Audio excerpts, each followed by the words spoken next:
Yes, we are on live.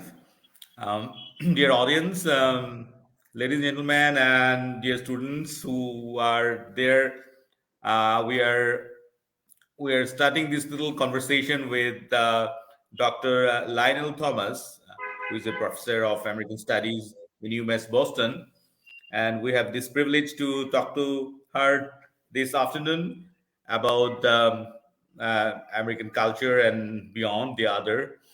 It's really a privilege to be here at Lionel. How are you? I'm fine. Assalamu alaikum. It's very nice to have you. We have a little group called Anthropublic, and we know this is a Friday afternoon. It's basically a sleeping time, and you see there is a winter spill going on. We're not pretty sure how many of us will listen to this, but it is recorded, so anybody can and hear that at any point of time. So I will start with since you are a professor of American Studies, I will start with the topic. I mean, so America is not only a geographical location, but that's it's the name of an idea as well. I mean, from this Right. part of the world, people have been migrating to US for such a long period of time. It's about 10,000 miles from Bangladesh. America, some people call it a land of dreams. Some people has got a different view as well. So Right.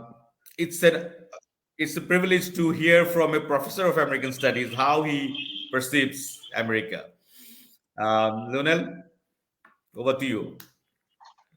R- Right. Wow. That was a big introduction. I think you're completely right. America as an idea and one that, in terms of my own study, I really view as an idea that has been contested from the beginning, both within the US and I think probably without maybe increasingly from beyond the US as you know other countries, particularly in the recent past, have leveled some criticisms.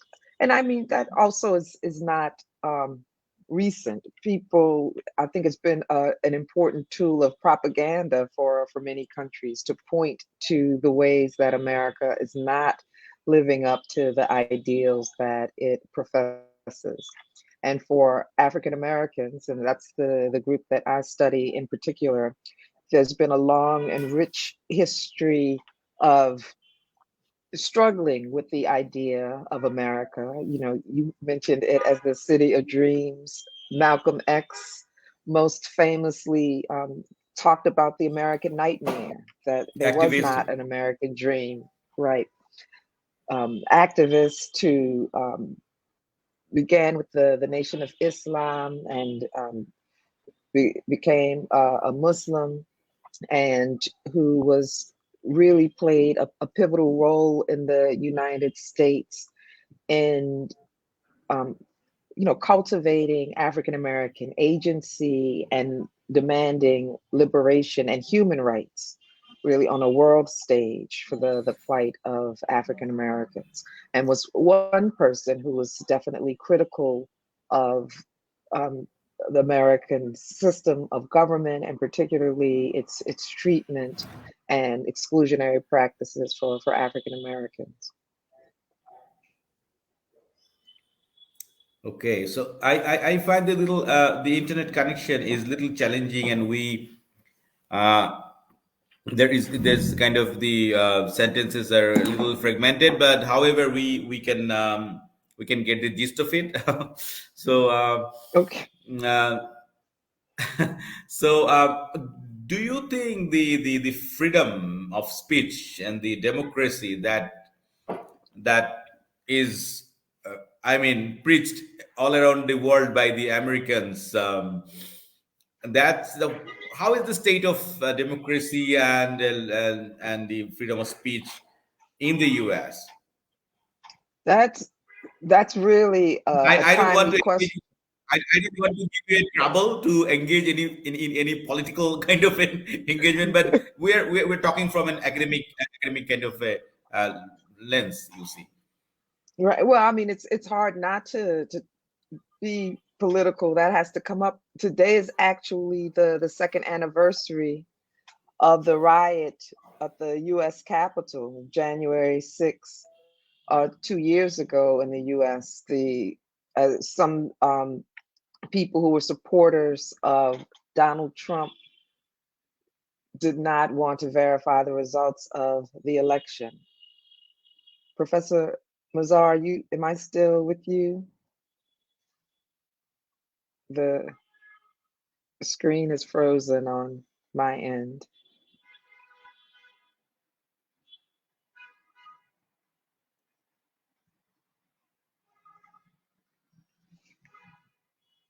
Well, in the event that you can hear me, I'll just finish the thought about it being the second anniversary of that,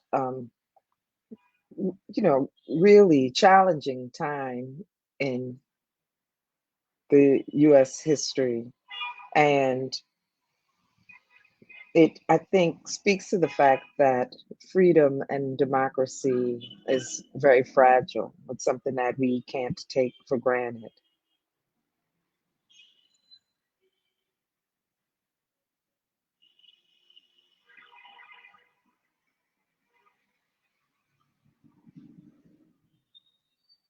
I think that I've lost you.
Lynnell, are you there?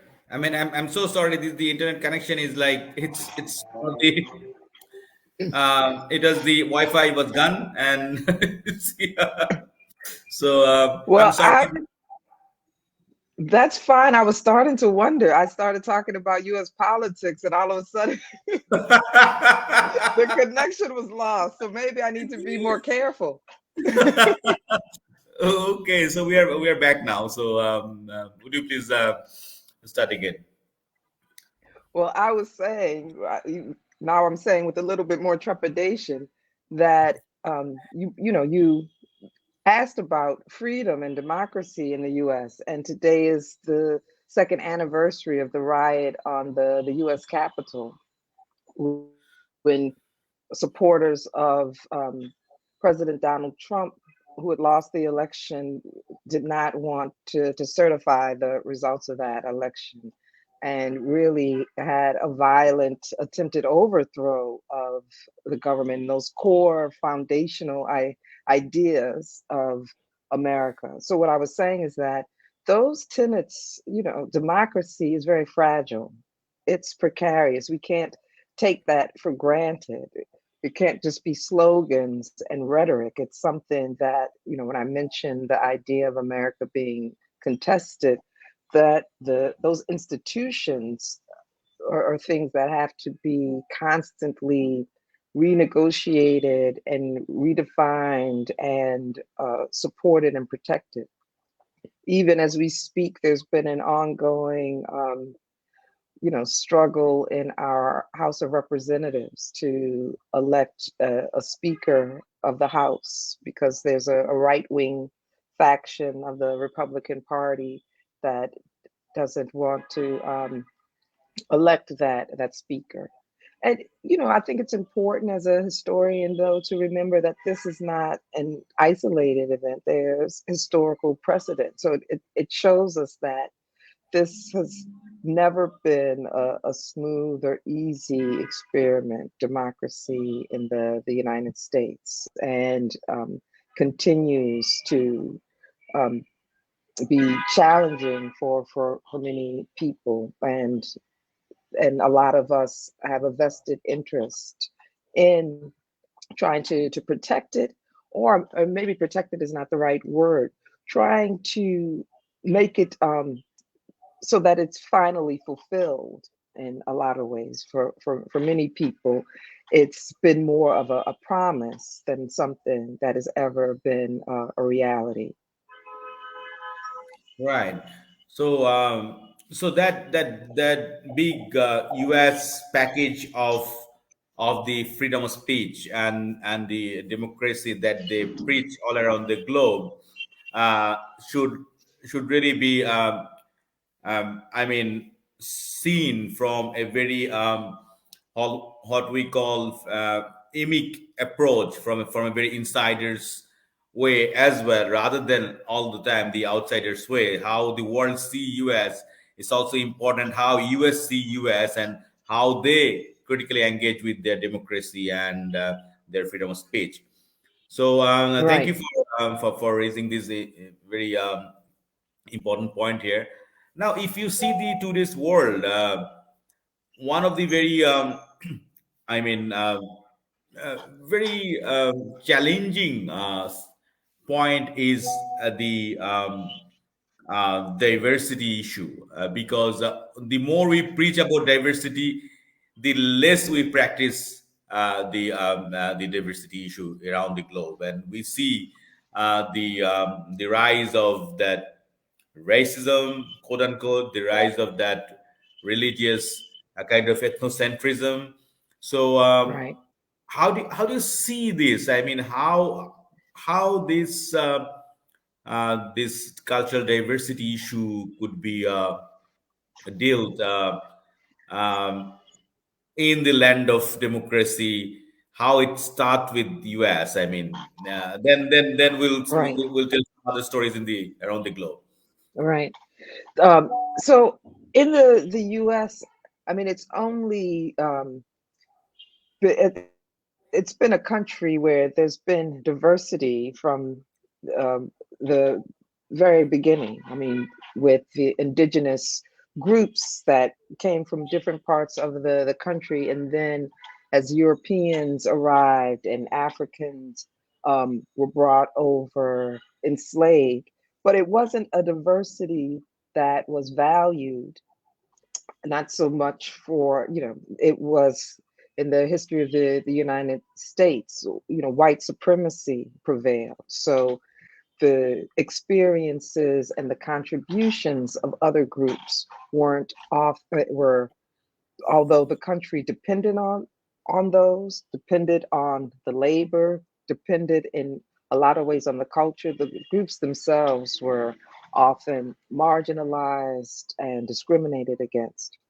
So really over the years, and particularly with the strides of the civil rights movement, there have been efforts to talk about diversity and acknowledge the contributions of different groups.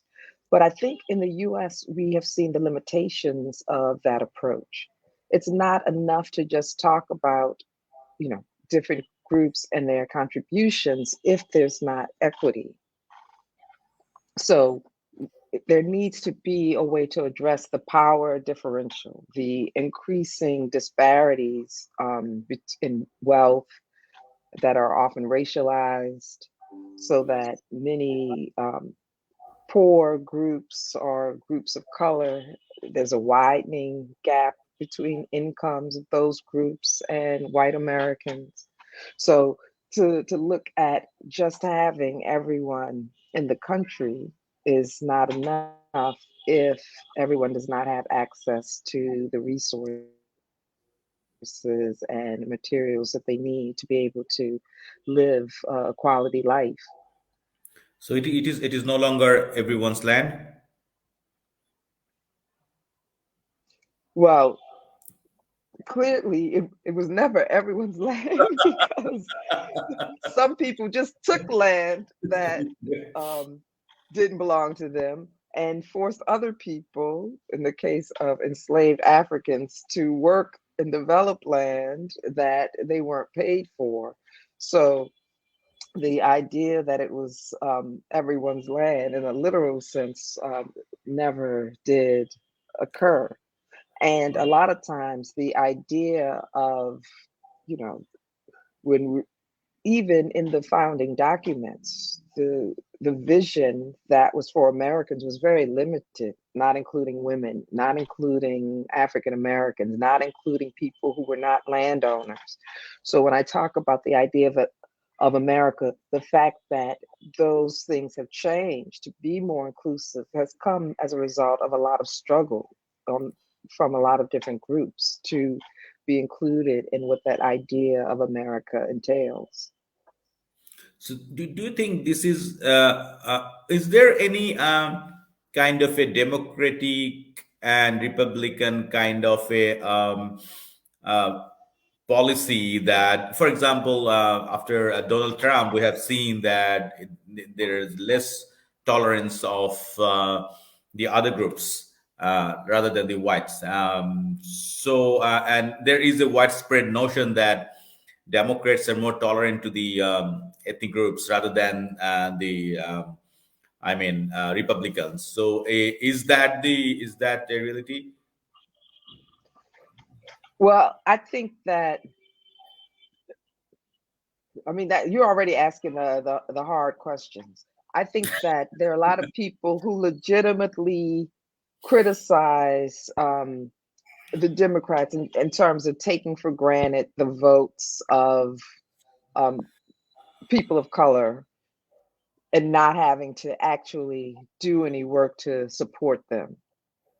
Okay. Just taking for granted that they can rely on our votes and support, and not enacting any policies that actually support um, those people. So I think increasingly people are calling on both parties to do more and not simply accepting because it's a Democratic Party or Republican, and you know and of course the party changes over time. It was Lincoln was the president of the Republican Party that was at that time the party of the Emancipation Proclamation, and Good. the Democratic Party was the party that was enforcing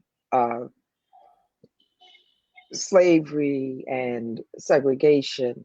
And so, that shifted in for the Republicans to become more conservatives. And I think looking at that history lets us know that there's nothing innate about either of these parties that makes them, for the people or supporting the people. It takes that agitation of folks from below to press the parties to make the demands that will serve, all of their constituencies. And Okay. that's increasingly, challenging, even in a democracy where they're voting um, changes to the voting rules and regulations that can make it more difficult to vote, or gerrymandering where districts are divided so that one party can win over the other.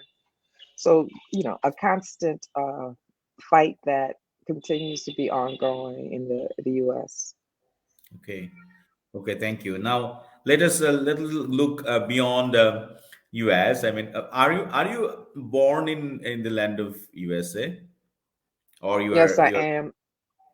in where did Yes, you where were you born I in, uh, I grew up, and many generations of my family in the southern part of the United States, in New Orleans, Louisiana, which has a little different history than, some of the United States, which was settled by the British. Louisiana was a French and Spanish colony, so its development was somewhat different. It had a very strong African presence from the beginning, and so it's the culture of New Orleans reflects all of those different things. Okay, great. So, so how and then you become a professor in a U.S. university, and you are Right. seeing the world with your own lenses. So, how many country have you? I mean, that's kind of a very, I mean, a very naive question though. But I'm just wondering that have you any exposure to visit Asia and Europe rather than, I mean, Well, of course you're in Asia right now, but rather than Bangladesh, have you ever visited any other Asian countries? no, I mean, I did visit a couple of years ago, Japan, but this Okay, in Bangladesh, this is my first time in this part of the world. Uh, so yes, I visited Japan. I've been to France many years ago when I was in college. A brief time in Germany. I spent a year pretty recently during the pandemic in Vancouver, Canada. I was a visiting scholar at Simon Fraser University. So I haven't traveled nearly enough, but all it right, does give me a window just to begin to see, which I think is so important, how other people live. I'm a scholar of American studies, and that discipline is really important because we question the idea of American exceptionalism. Even though right, I'm studying the United States, I'm looking at the United States and its relationship to the rest of the world, not in isolation. And, so traveling, I think, helps with that. It helps to have an understanding and not just a myopic view of not just how we see ourselves, also how US policies and practices impact the rest of the world, how the US influences other parts of the world, but also is influenced by other parts of the world as well. And so being right, able to travel and meet other people and learn so much, it reminds me how I am constantly a student is, I think, important. And I think in the best ways can help us with our humanity to be able to recognize other people that are different than us and have different experiences, right, but are sharing the same planet that we know is being affected across the globe by some of the same issues, global warming and climate change and rising seas that impact all of us. I think right. I might have mentioned I had the privilege of going to the Sundarbans. And it reminded me actually of where I grew up in southern Louisiana.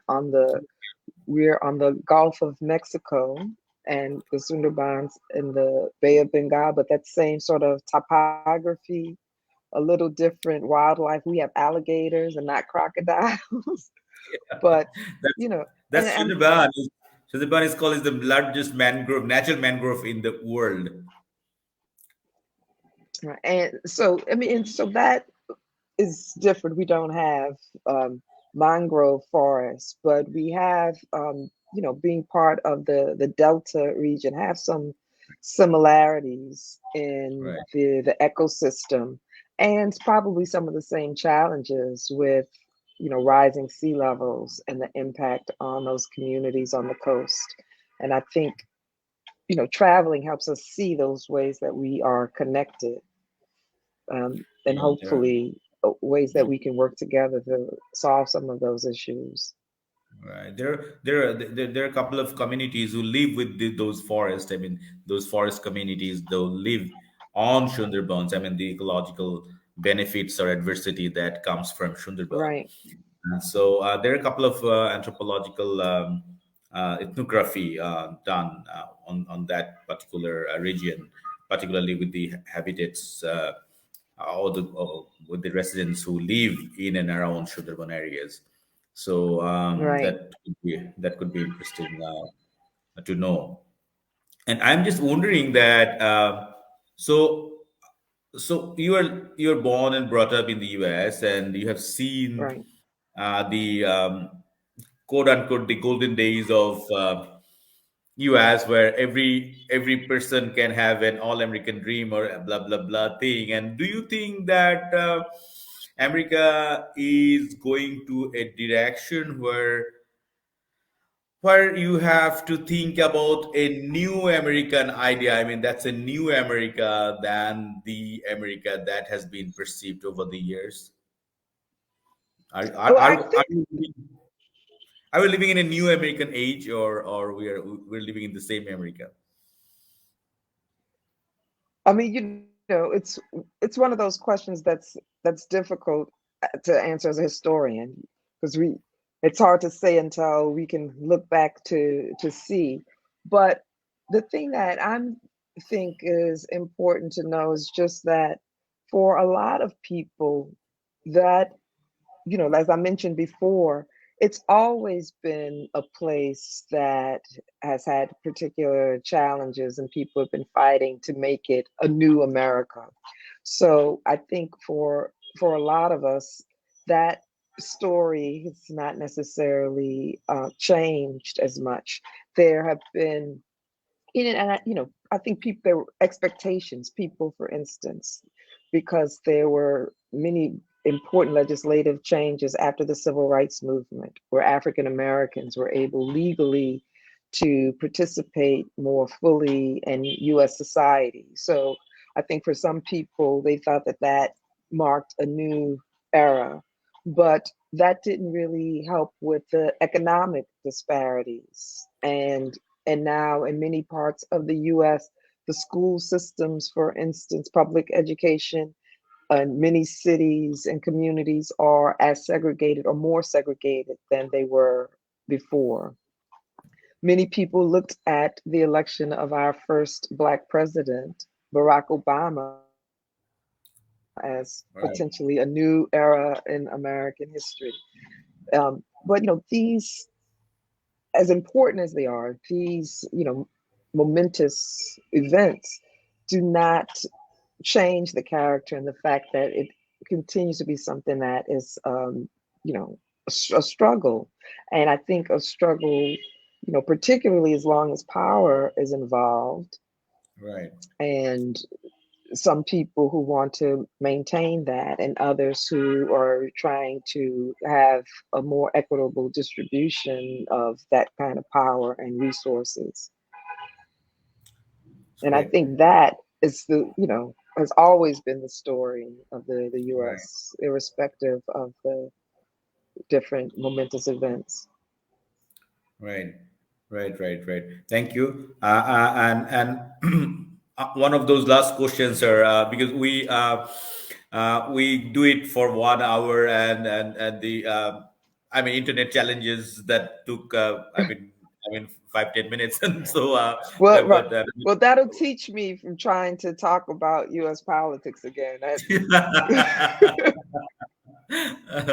so I'm just wondering, you have got also interest in tourism and etc. So and you have visited, although a very short visit in Bangladesh. I mean, just you have, but I know that you have got some parts of this country. I mean, usually there are tourists who just come to Dhaka and go back, but Right. uh, you have also visited some of the countryside. So how first question is, how do you see the prospect of tourism in this country, and I'll Oh, come to the second question next. I mean, you see. so I mean, right. I'm not quite sure. I mean, I've actually appreciated that Bangladesh is not a tourist mecca. Because with often tourism, I mean, one of the criticisms I have of tourism, while it's appealing for a lot of governments to want to bring in money, often it comes at a cost to the communities because the infrastructure that's in place and so much of the country's energies and resources go to supporting the tourists, and that means that's less for the local. One would think, oh, this money comes in and supports, but that often is not the case. It's just a very few that benefit from those tourist dollars.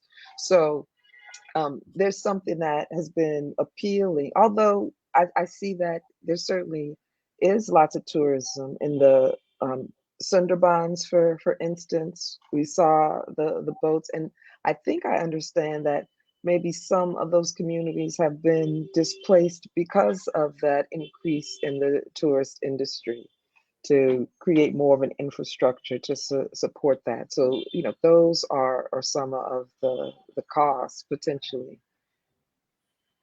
Yeah, and and the nature and the culture that, although they would just have a glimpse of it, but how do you see that? I I know. mean, Right. I'm certainly not an expert, but I have thoroughly enjoyed the time that I've been in Bangladesh to see, it also is so important to look at the culture where, speaking of outside perception, so much often there's a very limited misrepresentation of South Asia. So to see the diversity within Bangladesh, to see so many different types of groups, and though it's a Muslim country, so many different ways that people practice their faith and live in this Muslim country, to see, to have the opportunity, even in this short time, to travel to the different parts, to see the tea gardens, to see some of its natural beauty and the Sundarbans, to see being in Bangladesh is a complete sensory experience. The sounds and flavors and smells, it's just really um, a lot of it, even just driving around, just to watch all of the colorful, the fabrics that people wear, the bazaars and marketplaces, and all of the beautiful food. And that has been so enjoyable.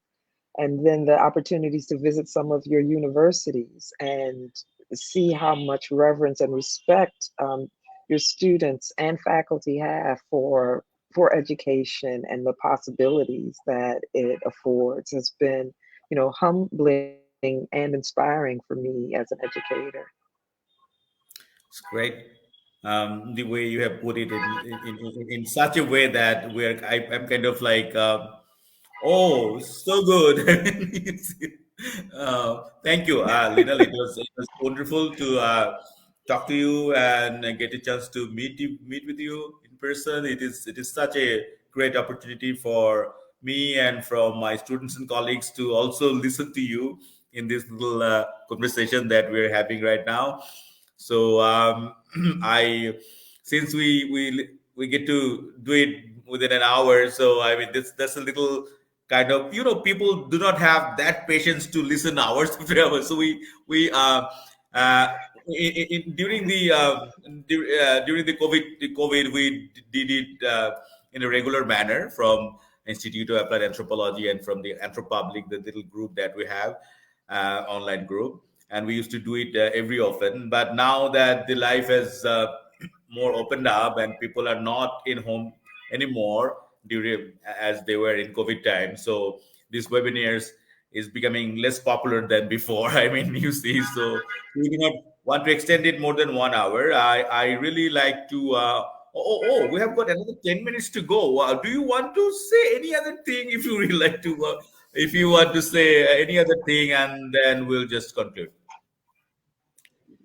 Well, I don't know if you had any questions. I know maybe earlier you were talking about elements of different cultures I visited that maybe I would like to, if I had a fantasy, Yeah, take I back was. to Yeah, because the you. US. Right. Yeah, that could be very, very, very interesting to see, to hear from you, because you are traveling from a perspective. I mean, you are a professor, and you traveled in some cultures. So uh, one of the questions could be like, there is a belief, widespread belief, that American doesn't care about the other cultures. I mean, they're so much into themselves that they think that America is the world. So they actually, Right, I mean, that's a widespread, I mean, concept. Although I know that's not entirely true, but that's the notion that goes on, that they give it a right, shit what is happening around the globe. I mean, and so. right. So, what is your take on this? Well, I think that people who gather that they are not altogether wrong.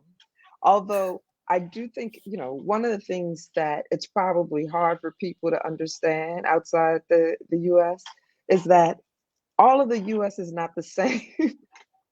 even even my experience growing up in New Orleans, in one part of the United States, and now working in and living in another part, Boston, those two parts of the United States, maybe about 2,500 kilometers apart, or worlds apart, like just in terms of historically, culturally. So even for me within my own country, it is continues to be an adjustment to the weather, to the different type of culture, to the food. So, that's one thing. But I do think there is some truth in the way that America has envisioned itself, and the founding fathers, and, continue, we hear it resonated in some of the political discourse, that many people view America as exceptional. But I think there's also been a counter movement of people who are pointing to the way that the US is not a special place or a city on a hill, but part of a global community. And I think that in that more people are probably beginning to see that, particularly as there have been movements that challenge some of the American policies and practices. So the on the other hand, I do think that that idea of America has been galvanizing to so many people, particularly minoritized groups who look to that image and ideal and have something to strive for and have something to push the country towards, to compel it to live up to those ideals. If it's talking about being in an exceptional place, then there are people who are demanding that it live up to that and be an exceptional place for all of its citizens. So, although that is not the reality, I think it's an important symbol that has made a lot of the social movements and a lot of the progress that has happened because of that possible. Right, right. So, so if you think that the world that we're sharing today is a global world, so that north south and south north, all those kind of blocks that we have created, I mean, and the worlds, the first world, second world, third worlds, all those Right, created worlds, I mean, and all those kind of, I mean, otherness that we are creating every in our everyday life. right. So, do you think how long when we will it will take to create a reasonable world? I mean, this is like a very kind of a very naive question, but I'm Right, not envisioning a kind of a fair world or something like that, but just a reasonable right, world where people under the sun can live with dignity and honor and right. diversity and their own rights and beliefs, and how far we need to walk for this. There, I mean, there's no way around it. There is a lot of work to be done for that to happen. I don't have a crystal ball. You asking for a specific timeline. You're really coming at me hard. But I but I do see some ways that the fact that we are able to have more conversations across the physical borders, and even with the pandemic, that's opened up even more opportunities for people to have conversation and scholarship to be shared, in these electronic forms, and young people communicating on social media. So there's a way that we already have opened up borders, even as our national borders are, closed or restricted. And so that those are hopeful developments. I also think that we are beginning more and more to have to come to terms with the fact that there are some serious existential crises that are facing us as a global community. And it doesn't matter, how powerful, if it's first world or third world, if, pollution does not stick to its borders. This pandemic has shown us that these deadly viruses are not waiting for their visa to enter into the country. So these are things that will take a collaborative effort to address. And we can't just save ourselves and think that we're the only ones. So that is a lesson. I mean, I'm not quite sure that we fully learned yet, but I think that these developments are making that apparent. Yeah. And this citizen to citizen, I mean, the relationship, I mean, not there are, when we mean a relationship between a country to country, we always kind of resort to the political, I mean, the bilateral kind of big prime minister to prime minister or president to president kind of a Right, relationship, or the foreign policies and all that, and the trade and everything. But the socio-cultural, the relationship, the, I mean, the cultures that speaks in many ways, I mean, right, so the relationship between the citizens to citizens, and the, I mean, the cultures to cultures, I mean, for example, music, for example, doesn't have a, right, that's a universal language, and there are a lot of right, other components of culture where we can right. actually exchange, and we can render our cooperation and make the world a better place, isn't it? Yes, and I think we certainly have seen all of that, just like you said, in music, the cross pollination, in fashion, and different forms of style. And it's one way to open some of those doors and conversations. It's certainly not enough. No, of So course, yeah, of course, of course. And I mean, So and of course, I know you know that, but I think to go back to that idea of diversity, there's some people who do think, oh, it's enough because we have different foods from different parts of the world. But yeah, that is yeah, not a sign of what it means to be right. a diverse society where people really have equity and opportunities to succeed. Right, right, absolutely, absolutely. And since we have got little time, we are kind of utilizing the time. So I mean, I'm so glad that we have some another 5 minutes to go. So I'm tempted to ask you so many questions. I mean, another question could be like, you see, U.S. has got its like UCs, we call in American centers in everywhere, and they wanted to give a glimpse of their culture to those countries where those American centers are working. And there are other examples of other countries as well, British Council and Goethe Institute and all that. They work in different countries. So what do you think? How much the American centers that work in different cultures, different countries, to give a kind of a idea about the American nation or American society or culture is? Do you think that they have done a good job so far? I'm not going to give a direct answer on that to be a judgmental or something, but I'm just asking Right. you that I have seen the American Center after my birth, and this is it's almost 50 years that American Centers is working in Bangladesh, for example, and I know for many Okay. countries.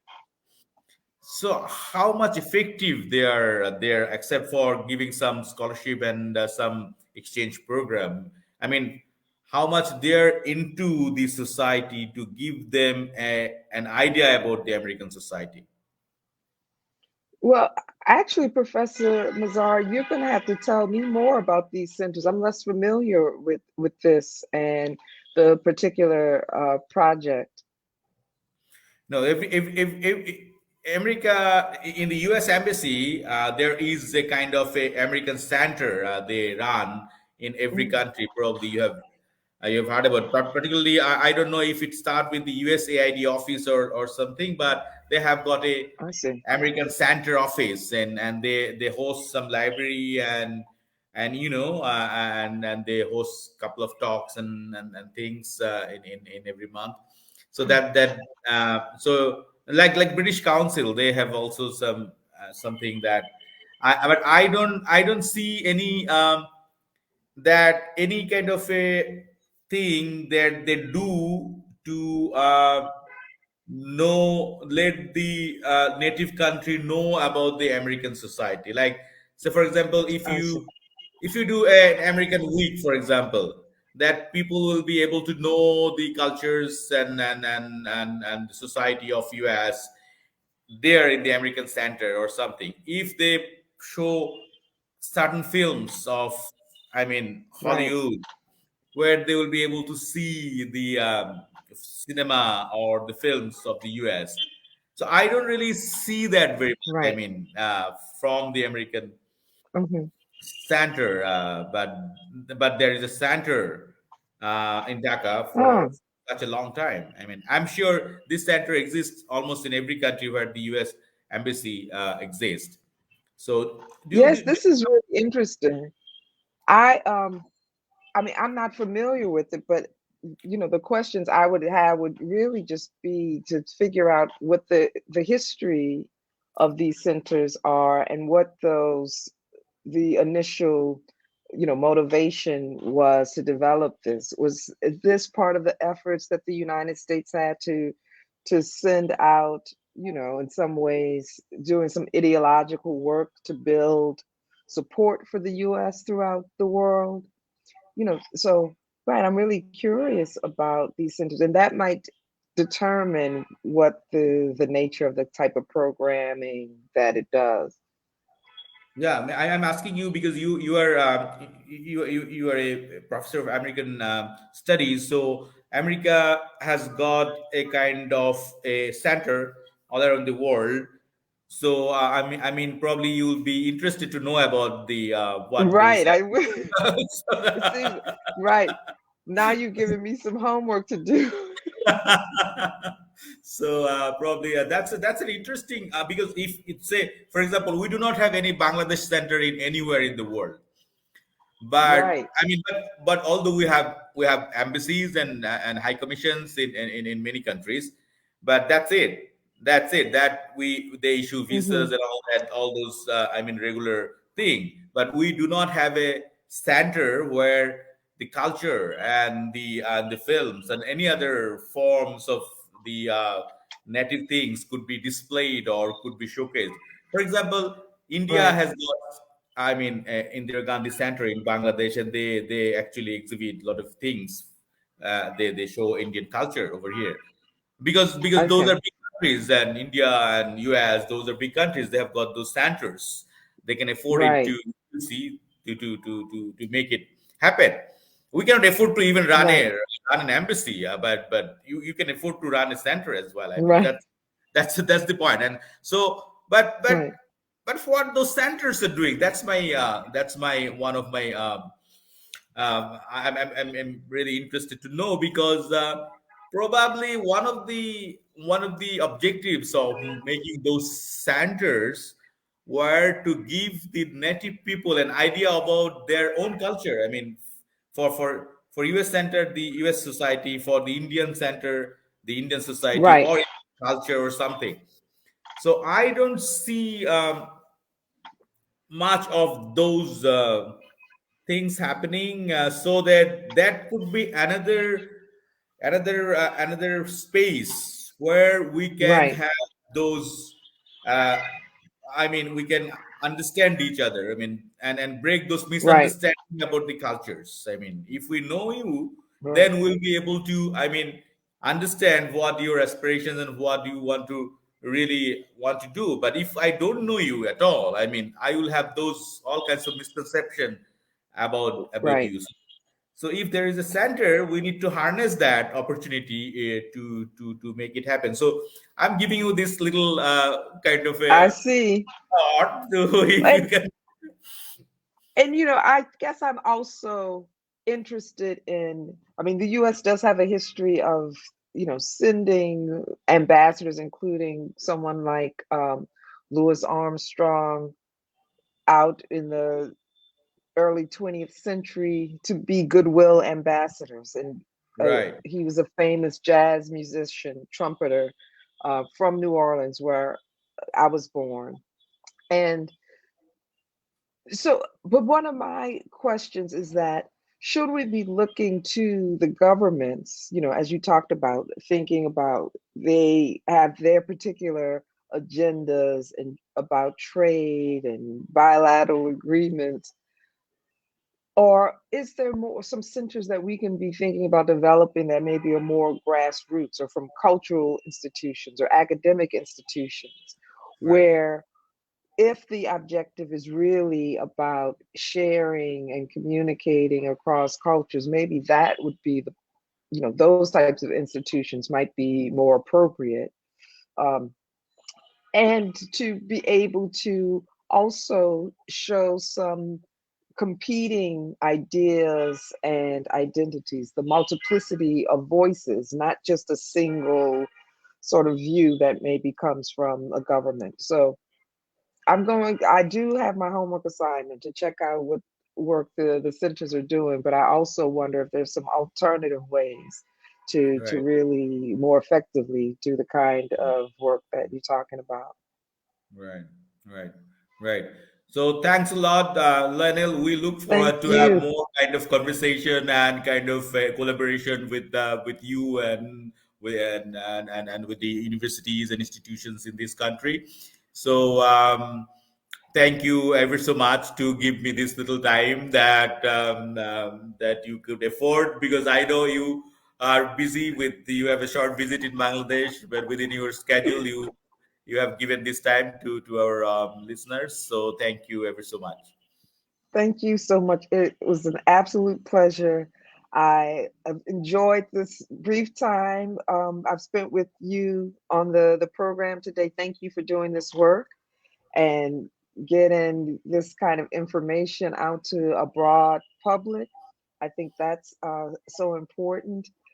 Thank you for hosting and being your own tour guide for me, my own tour guide in Bangladesh, and I'm really enjoying my stay here. Thank you very much, Lynnell. I will see you then. All right. Bye All bye. right, bye bye.